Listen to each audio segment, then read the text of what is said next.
Okay, howdy. Uh, what's up? This is gonna be a real quick music theory video, specifically meant for like if you're watching this right after watching the last one about chord functions and functional harmony. So here in the key of C major, we have a simple 5-to-1 progression, right?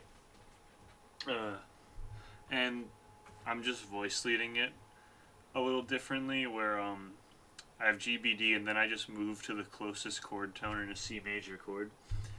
Now GBD, G major is the 5 chord of C major, so it makes you want to hear C major like this. Doesn't that sound nice and satisfying, right? And we know that because a 5 chord is a dominant chord, that's how it works. Now, you could put some extensions on these chords, make them sound a little juicier, right? So you have GBD. Well, what if we go up another third and put an F in there, right? And this is an interval of a seventh. Sevenths are always, if you take the root note of the chord, G, go up an octave to G, and then go down.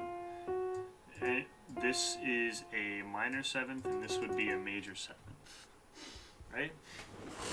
And it's same for any note. A seventh away, a seventh.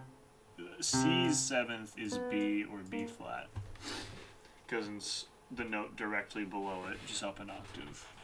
So if we add this seventh, specifically a minor seventh, because we're in the key of C major, we get G, B, D, F. So now we have a G major chord and a B diminished chord, which are the two dominant chords in C major mixed into one. So what this is going to make that chord really tense. A lot more tense than it was before, shown here. But the thing about tension is it makes the resolution way more satisfying.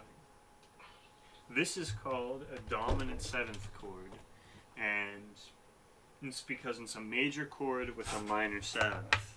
If you want to make a major seventh chord, you would use, you guessed it, a major seventh. And this sounds a lot smoother, you know. Ooh, that's not tense, that's just smooth. You would usually add that to the chord you're resolving to. So the major seventh is B. We'll throw it up here maybe. Let's see how that sounds. Well, it didn't sound that good, but you get the idea. It'll sound great here. Regardless, it makes the chord sound a little thick, and it's nice. And there's a few more things you should know with sevenths, where it's if you're in a major chord, so we'll look at G major again, right here. You could use a major seventh to make it not tense, smooth, or you could use a minor seventh to make it tense. But if you're in a minor chord, so let's look at a G minor chord, you really only use the minor seventh because, like, that sounds nice as hell. But this, it's still something you can use. Like, it's still a really cool chord. It's just, usually you only see that. Okay, that's chord extensions. There's also more extensions, but there's a really easy way to do it where, like, okay, C major, then we'll make it a seventh, and then you just keep going up by thirds, right? So we have this now, this 7-note chord. And it's going to sound like this. Doesn't sound that bad, right? It's very nice.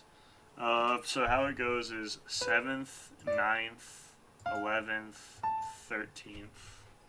And this is just a quick thing. Usually for a major chord, if you're throwing in an 11th, you sharpen it. Just because this sounds smoother than this.